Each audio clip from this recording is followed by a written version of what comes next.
Michael James Schneider. Thanks so much for being on the Nonfiction. How are you? Thank you, Johnny, for having me. I'm really good. I think you are an interesting case study in viral content because I will be honest, at one point, I never saw quotes and balloons against a brick wall. And then one day I did, and then I never not saw that I'm so sorry. for a year straight.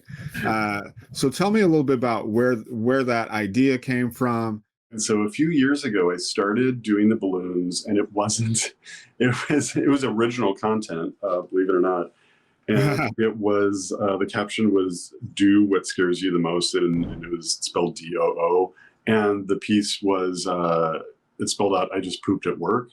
So it was a far cry from like the There you go. quotes or social justice quotes that I've done more recently, and it's all kind of abstract and surreal to me, and I feel like that helps keep me grounded in a weird way. You've pissed off Milo now, which I think's great. That's a badge of honor. Yeah. Yeah, if something's going to tell me I'm doing something right, it's going to be pissing off the most repulsive human being on the face of the planet. So, Yeah. Tell me a little bit what happened.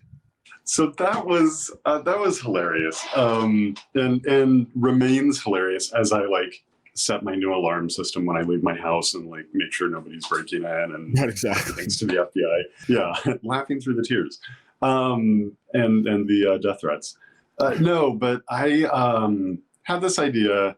I was at a balloon shoot. I just remember this moment of me like sort of scrolling Twitter for a second while we're at the shoot and being like, holy shit, his account's suspended. His account's suspended. But it was great. And just all of a sudden, all of these screenshots were posted of his suspended account. I already knew. I was going to make it into a cake, into a photo. Right. The internet has an expiration date with any joke. Gotta hit it. And so I knew I had like 24 hours to do this. So I bike over to my Fred Meyer, have the screenshot on this USB because they make you jump through all these hoops to do a photo cake at a grocery store. I take an Uber, I run to pick the cake up, I come back home, I change to this dorky Ned Flanders green sweater, take the photo, post the photo, clock back into work the rest of my workday. Don't even think anything of it. Nice. I was like, that's gonna be a hit. And of course, I clock out from work and I like look at my phone and I'm like, okay, well, that one got out there. You have 100,000 new notifications. Yeah, exactly. So on Sunday, I hear that Milo Yiannopoulos got a hold of the photo and posted a caption. And I think he posted this on Parler. I want to say it was the day that it got taken down. Like it happened to get closed down that day or that night.